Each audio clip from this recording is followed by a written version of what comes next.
Buenas. Hoy nos metemos de lleno a descifrar las reglas que le dan al XML su estructura y toda su potencia, las declaraciones de atributos en un DTD. Esto es fundamental para que nuestros datos no sean solo información suelta, sino que de verdad tengan un sentido y cuenten una historia.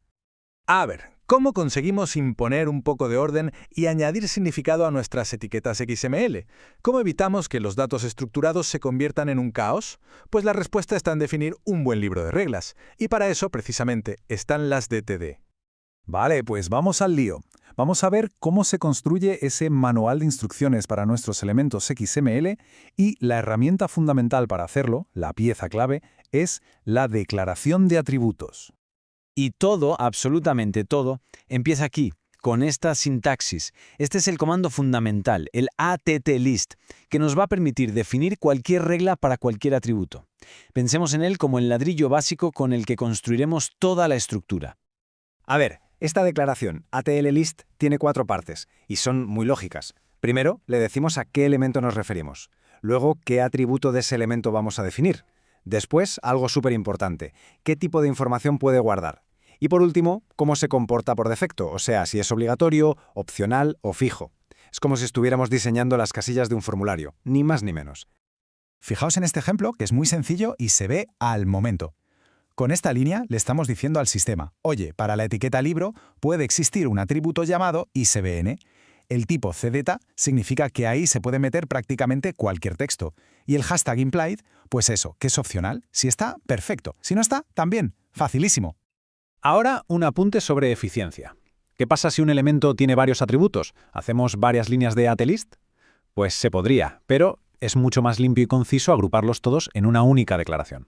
El resultado final es exactamente el mismo, pero el código queda mucho más legible y es más fácil de mantener. Muy bien, ya sabemos a qué elemento y a qué atributo nos referimos. Pero ahora viene lo interesante, definir qué tipo de contenido puede tener ese atributo.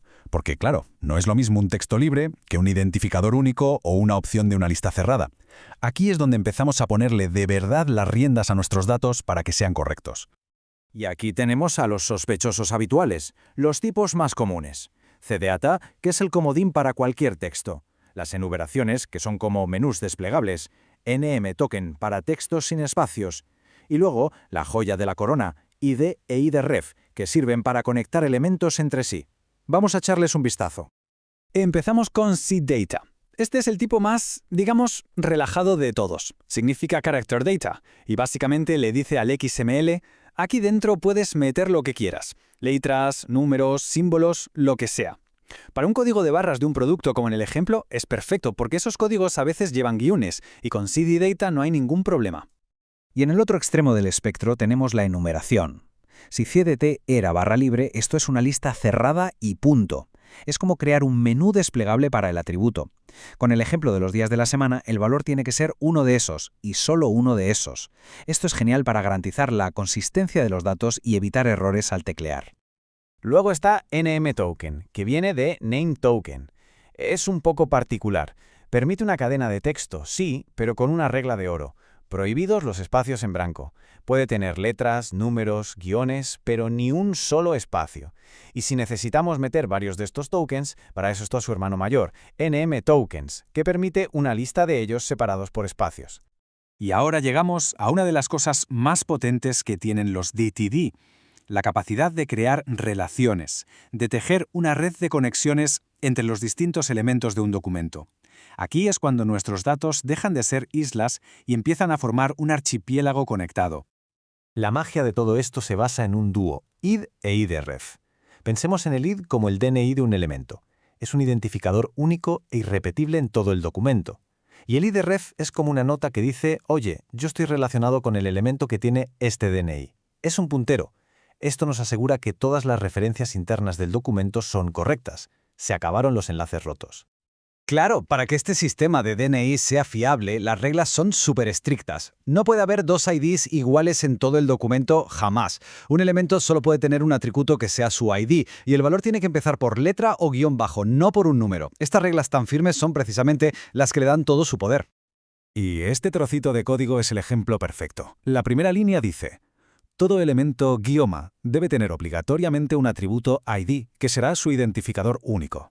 Y la segunda: Y todo elemento país debe tener también obligatoriamente un atributo idioma que apunte a uno de esos IDs.